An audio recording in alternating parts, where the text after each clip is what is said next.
આપ સર્વોને હેતપૂર્વક જય શ્રી સ્વામિનારાયણ।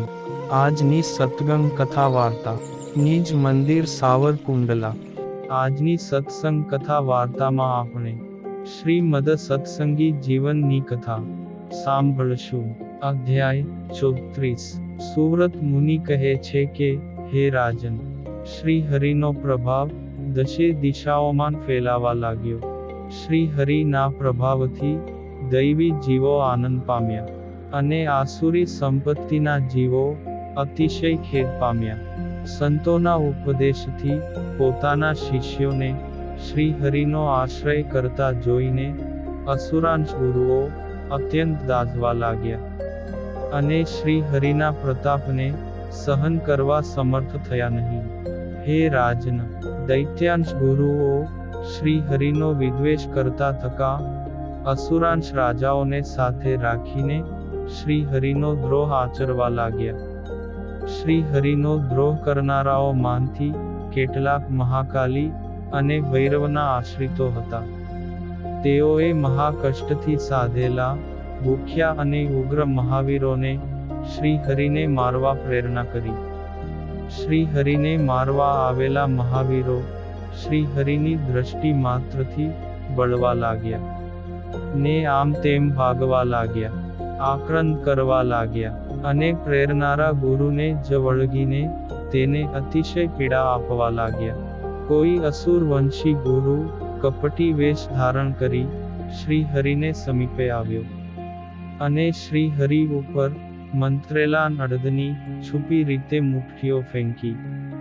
કેટલાક અસુરોએ શ્રી હરિ ઉપર અસહ્ય વિષ પ્રયોગો કર્યા, તો કોઈએ કામણ ટુમણ જાણતી સ્ત્રીઓને પ્રલોભન આપીને તેમના દ્વારા મેલા મંત્રોના પ્રયોગો કરાવ્યા। આ રીતે અસુર ગુરુઓએ ઈર્ષ્યાથી પ્રભુને મારવાના અનેક પ્રકારના ઉપાયો કર્યા, છતાં શ્રી હરિને તેમની લેશમાત્ર પણ અસર થઈ નહીં। ઉલટાનું દુષ્ટ પ્રયોગ કરનારા ઉપર જ તેની માઠી અસર થઈ, અને તેઓ પોતાના પાપકર્મને કારણે મહારોગથી ઘેરાયા। શ્રી હરિનો દ્રોહ કરનારા કેટલાકના વંશનો ઉચ્છેદ થયો, ધનિકોના ધનનો નાશ થયો, રાજાઓના રાજ્ય વિનાશ પામ્યા, અને સર્વે ભિખારીઓ થયા। કેટલાક અસુરાંશ ગુરુઓ ભેળા મળ્યા, તેમજ અનેક શસ્ત્રો ધારણ કરીને શ્રી હરિને આવવા જવાના માર્ગને આંતરીને મારવા તૈયાર થયા।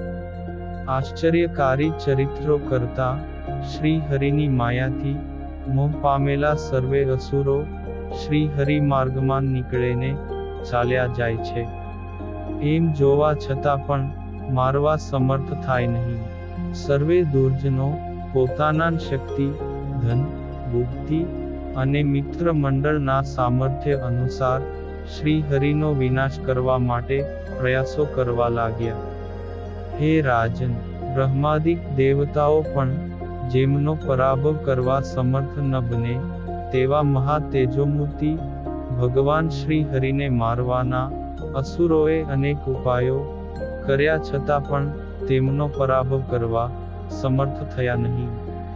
સાક્ષાત શ્રી હરિનો પરાભવ કરવા માટે જ્યારે તેઓ સમર્થ થયા નહીં, ત્યારે શ્રી હરિના અનન્ય ભક્તજનોનો ચારે બાજુએથી દ્રોહ કરવા લાગ્યા। પુણ્ય તીર્થોમાં વિચરણ કરતા મુનિઓ જે દેશમાં જતા તે દેશમાં રહેલા અસુર રાજા અને ગુરુઓ તે મુનિઓને કષ્ટ આપવા લાગ્યા। કેટલાક દુષ્ટ બુદ્ધિવાળા અસુરો સંતોને પૂજવાના ભગવાન શ્રી કૃષ્ણના અર્ચા સ્વરૂપને બલાત્કારે ઉઠાવી જતા, અને સિંહાસન ભાંગીને ખંડિત કરવા લાગ્યા। કેટલાક અસુરો મુનિઓની તુલસીની કંઠી તથા માળાને તોડી નાખતા, અને કેટલાક અસુરો લલાટમાંથી ઉર્ધ્વપુંડ્ર તિલક ભૂંસી નાખતા હતા। કેટલાક અસુરો મુનિઓના વસ્ત્ર તથા પુસ્તકો ઉઠાવી જતા, કેટલાક અસુરો કમંડલું ભાંગી નાખતા, કેટલાક અસુરો મુનિઓના જમવાના ભિક્ષા પાત્રમાં અભક્ષ્ય વસ્તુઓ નાખતા હતા.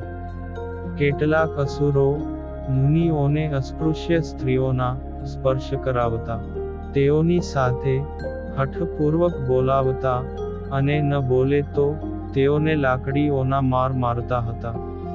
કેટલાક અસુરો મુનિઓની કૌપીન ફાડી નાખતા.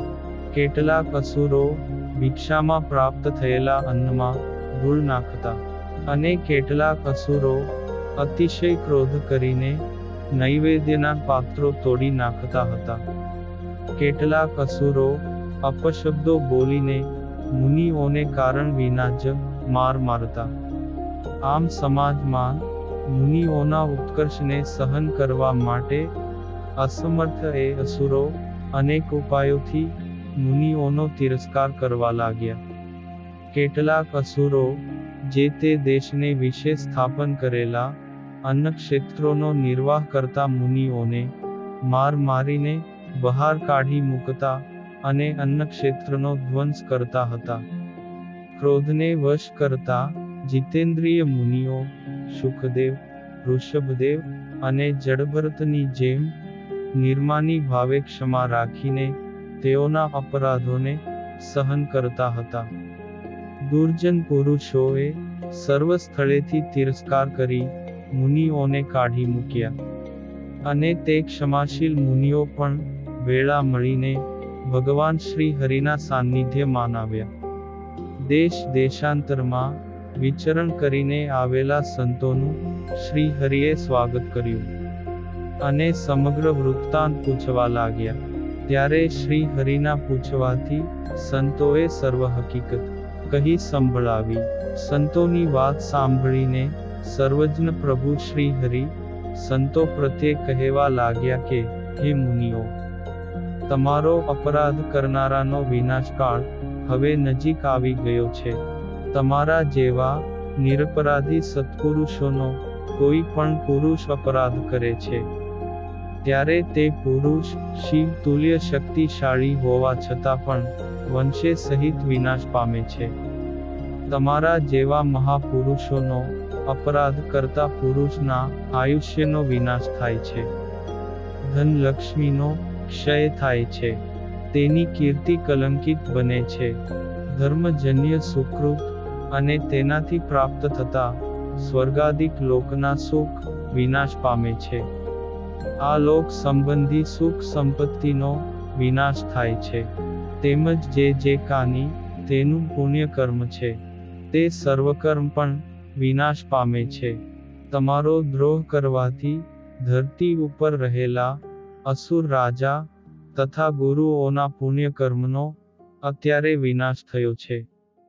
પૂર્વે જેમ શ્રી કૃષ્ણાવતાર ને વિશે કંસ, કેશી અને બકાસુરનો વિનાશ થયો હતો, તેમ ટૂંક સમયમાં જ એ પાપીઓનો તેઓના પાપ કર્મથી વિનાશ થશે. ભગવાનના અસાધારણ સંકલ્પથી તમારા જેવા સત્પુરુષોના રક્ષણને અર્થે વાયવ્ય દેશમાંથી સર્વનું શાસન કરનારો કોઈ એક ધાર્મિક રાજા આવશે. એ રાજા શ્રી રામચંદ્ર ભગવાને કિમ્મપુરુષ ખંડના અધિપતિ સ્થાને નિયુક્ત કરેલા વાલીપુત્ર અંગદના વંશમાં જન્મેલો છે. નીતિશાસ્ત્રમાં કુશળ છે. ઈસુનો ઉપાસક છે. અનેક કળામાં નિપુણ છે. ગૌર શરીર વાળો છે. દાઢી ને કેશ મુંડાવે છે. મસ્તક પર કેશ ધારણ કરે છે. સ્વચ્છ વસ્ત્રો પરિધાન કરે છે. શસ્ત્રને ધારણ કરે છે. 6 ગુણો અર્થાત સંધિ, વિગ્રહ, યાન, આસન, સંશ્રય અને દ્વૈધી ભાવમાં નિપુણ છે. 4 ઉપાયો અર્થાત સામ, દામ, દંડ અને વેદમાં નિપુણ છે. 18 પ્રકારના વ્યવહારમાં કુશળ છે. ગરુડ, મકર, ક્રૌંચ, ચક્ર, સૂચિમુખ, મહત, વજ્ર, સર્વતોભદ્ર મંડલ, અર્ધચંદ્ર, શકટ, શૃંગાટક વગેરે સમગ્ર વ્યૂહનો જાણકાર હોવાથી પોતાના સમગ્ર સૈન્યને ધરતી ઉપર બધા સ્થળે વ્યૂહાકારે ફેરવે છે. સ્વયં સમ્રાટ હોવા છતાં પણ સુવર્ણાદિક અલંકારોનો ત્યાગ કરીને તપસ્વીના જેવો વેશ ધારણ કરે છે અને પોતાના ગુરુ ઈસુએ બતાવેલા 10 પ્રકારના સ્વધર્મનું આદરપૂર્વક પાલન કરે છે. પ્રત્યક્ષ ઈસુ સિવાય બીજો કોઈ દેવ નથી. આ એમનો પ્રથમ ધર્મ છે. સમર્થ ભગવાન ઈસુને વિશે જ મનથી અનુરાગ કરવો એ એનો બીજો ધર્મ છે. અસત્ય ભાષણમાં પોતાના ઈષ્ટદેવના ક્યારેય સોગંદ ન ખાવા એ તેમનો ત્રીજો ધર્મ છે. રવિવારે રાત્રિ દિવસ ઈસુની આરાધના કરવી આ એમનો ચોથો ધર્મ છે. માતા પિતાને આદરપૂર્વક સત્કારવા એ એમનો પાંચમો ધર્મ છે. કોઈ પણ મનુષ્યની શસ્ત્રાદિકે કરીને હિંસા ન કરવી એ એમનો છઠ્ઠો ધર્મ છે. પરસ્ત્રી પ્રત્યે ગમન ન કરવું એ એમનો સાતમો ધર્મ છે. કોઈની કોઈ પણ વસ્તુની ચોરી ન કરવી એ એમનો આઠમો ધર્મ છે. કોઈનું મિથ્યા સાક્ષીપણું ન કરવું એ એમનો નવમો ધર્મ છે. તથા પરાયા ધનને પડાવવાની ઈચ્છા ન કરવી એ એમનો દશમો ધર્મ છે. આ પ્રકારે 10 પ્રકારના ધર્મોનું યથાર્થ પાલન કરનારા એ શ્રેષ્ઠ રાજા અધર્મીઓને દંડ કરીને તમારું સર્વ પ્રકારે રક્ષણ કરશે. હે નિષ્પાપ સંતો, એ રાજાનું આગમન ન થાય ત્યાં સુધી તમે કોઈ ન ઓળખી શકે તેવા ચિહ્નોને ધારણ કરો. દેશકાળને અનુસારે વર્તન કરવું એ પણ એક પ્રકારની શાસ્ત્ર નીતિ રહેલી છે. શ્રીકૃષ્ણ પરમાત્માની સહાય હોવા છતાં પણ પૂર્વે પાંડવો શત્રુઓના સંકટ સમયે વિરાટ નગરમાં છુપી રીતે નિવાસ કરીને રહ્યા હતા. હે સંતો, હંમેશા ધર્મનો જ વિજય થાય છે પણ અધર્મનો નહીં. હંમેશા સત્યનો જ વિજય થાય છે અસત્યનો નહીં. ઋષિના આ વચનને સત્ય માનીને ચિંતાનો ત્યાગ કરીને સુખેથી કોઈ ઓળખી શકે નહીં તેમ નિવાસ કરીને રહો. સુવ્રત મુનિ કહે છે કે, હે રાજન, ભગવાન શ્રી હરિનું વચન સાંભળીને સર્વે મુનિઓ શ્રી હરિનું અંતરમાં ધ્યાન સ્મરણ કરવા લાગ્યા ને કેટલોક સમય સુધી શ્રી હરિની આજ્ઞાથી કોઈ ઓળખી ન શકે તેવી રીતે વર્તવા લાગ્યા. હે રાજન, અહંમતા ને મમતાનો ત્યાગ કરેલા સર્વે મુનિઓ વૈષ્ણવ ધર્મના પ્રસિદ્ધ ચિહ્નોનો ત્યાગ કરીને અસુર ગુરુઓ ન જાણી શકે તે રીતે ધરતી ઉપર દીનજનોની પેઠે વિચરણ કરવા લાગ્યા. ઇતિ શ્રીમદ સત્સંગી જીવને નારાયણ ચરિત્રે ધર્મશાસ્ત્રે દ્વિતીય પ્રકરણે સંતોને અસુર ગુરુ અને અસુર રાજા આદિકે કરેલા ઉપદ્રવોના નિરૂપણ નામે 34મો અધ્યાય સંપૂર્ણ. અને હવે પછીની કથા વાર્તા આપણે આગળના ભાગમાં સાંભળશું. અત્યારે આપ સર્વોને ભાવથી જય શ્રી સ્વામિનારાયણ.